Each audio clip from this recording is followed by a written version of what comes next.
Week 8 of the college football season is here. This is going to be my preview and prediction video for the South Carolina Gamecocks as we go on the road to take on the Texas A&M Aggies.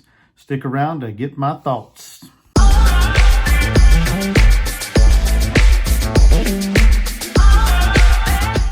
Welcome back, everybody. It's your man Gamecock Chuck, back with another video.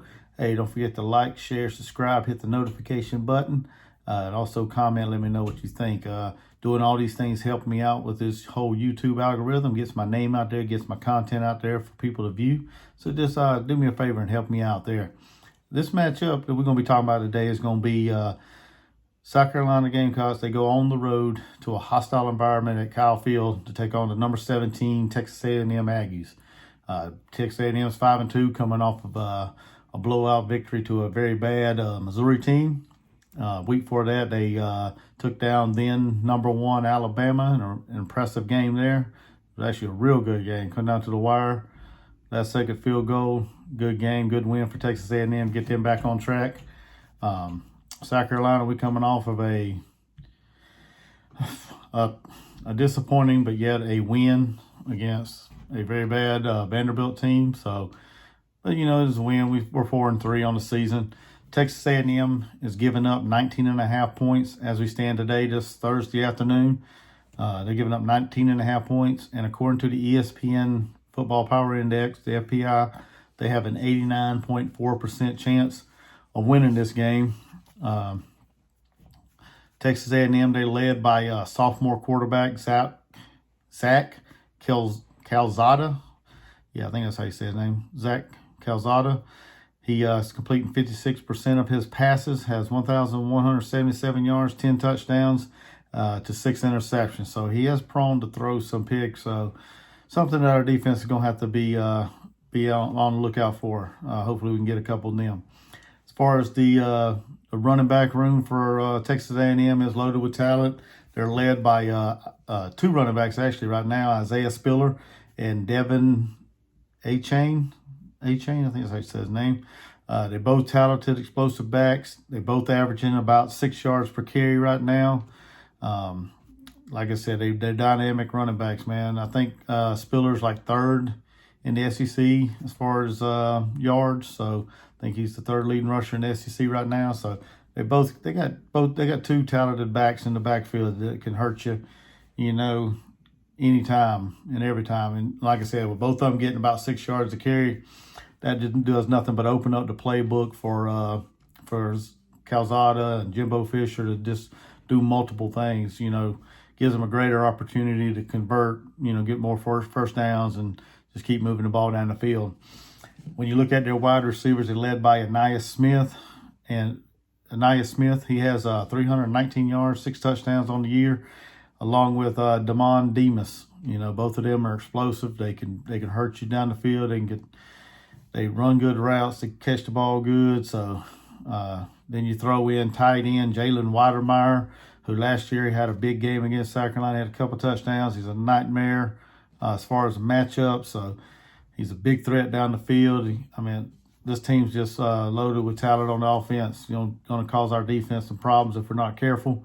I was watching the Jimbo Fisher press conference yesterday, and he spoke about the one thing he spoke about that stuck out to me the most was he talked about how his team had depth at every position, and that's key for a team. You got to have depth and talent, you know, to back these guys up, because you never know when an injury is going to take place. You know, take for example Luke Doty. You know, you got to have somebody that can step in there and not really skip a beat when it comes to production and playmaking skills. So, but he did say that they were loaded as far as depth and talent. So it's going to be a good matchup for us defensively.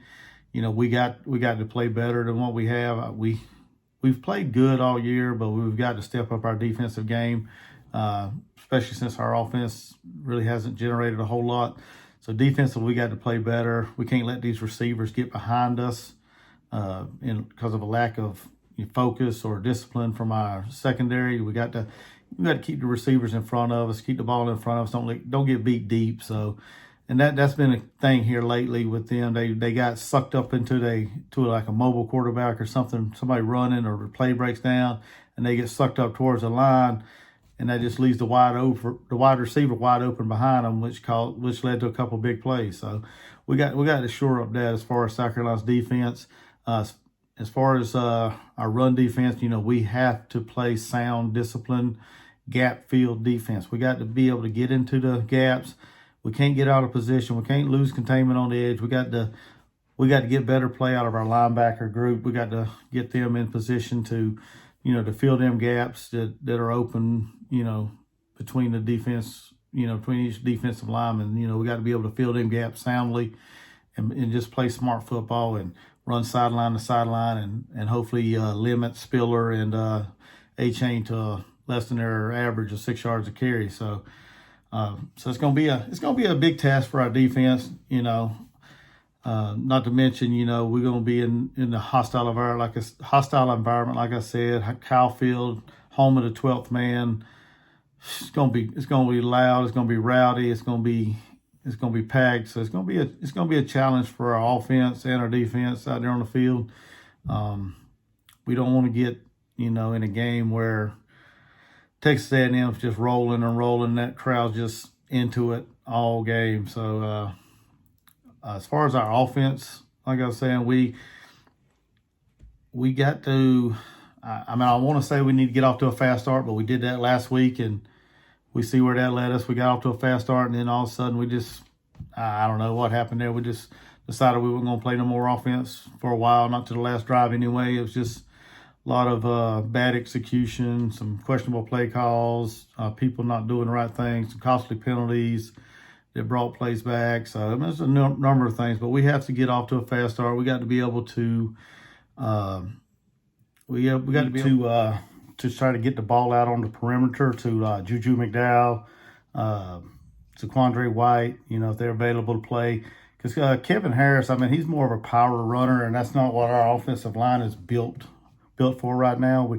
We struggle, running the ball like a power running back. So as far as opening up holes and things like that, our offensive line has really struggled here lately. So I think we need to get our running backs either by a toss sweep or something on the outside, or a little quick hitter to the outside to the running back, get them on the edge.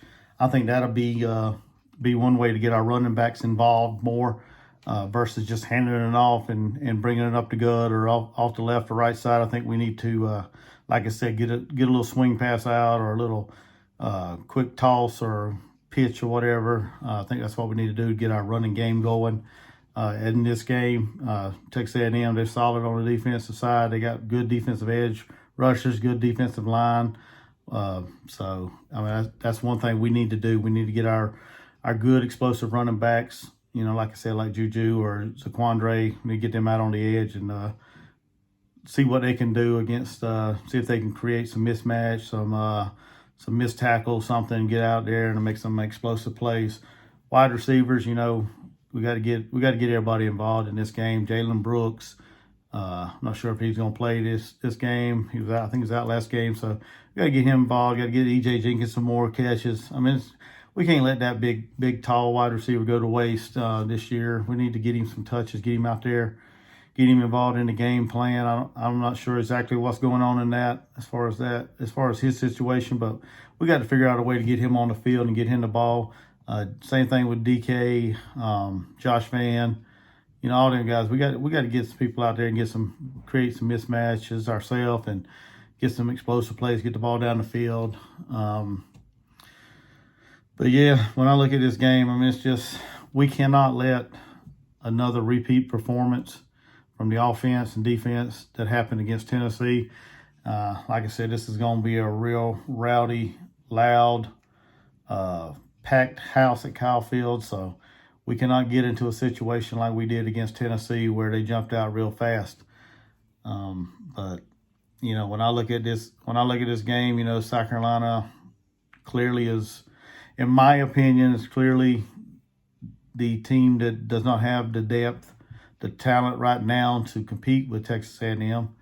I hate to say that, but it's gonna have to take a whole lot of misfortune on Texas A&M's part, I believe, for South Carolina to to pull out this victory.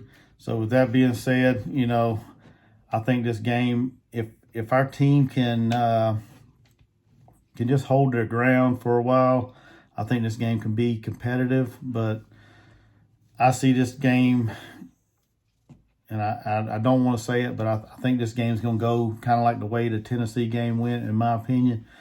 I think our offense with Zeb starting, he's not going to have the 3-man pressure like Vanderbilt gave him last week at the end of the game. There's no way Texas A&M is only going to rush 3 people the whole game. So we're going to have to get creative. We're going to have to learn how to get the ball out quick, make some good quick plays, some better plays. We can't depend on him to sit back in the pocket and wait for things to open. It's got to be some quick decisions, some good plays, play calling. Because like I said, Texas A&M's not going to rush just 3, just like Vanderbilt did last week. And that kind of baffled me when I saw that, because I was like, what the heck? Vanderbilt could have won that game easily if they would have just brought pressure and just did what they've done the whole game. But they decided to go their way, and we all seen how that happened. But Texas A&M's not going to do that. They're too good. They're too good of a defensive team to just sit there and do something like that. Plus, they also got some good talent on the back end in the secondary as well. So it's going to be it'd be a little more difficult for Zeb to make the completions he did this week against Texas A&M team. So with that being said, like I said, I look for this game to be more of kind of like the Tennessee game, unless we get a lot of good misfortune on behalf of Texas A&M. But I think just by looking at everything and the way I'm looking at this game and the talent level and everything, I have Texas A&M winning this game 45-7. I think we'll probably get a garbage touchdown at the end, but we need a lot of help in this game, and I just don't see it being Coach Beamer's first year. I just don't see it happening. But stranger things have happened. So let me know what you think about this video. Comment on it, share, like, subscribe to my channel if you ain't already subscribed. Just let me know what you think of this video. And until next time, Game Coach Chuck, checking out, baby.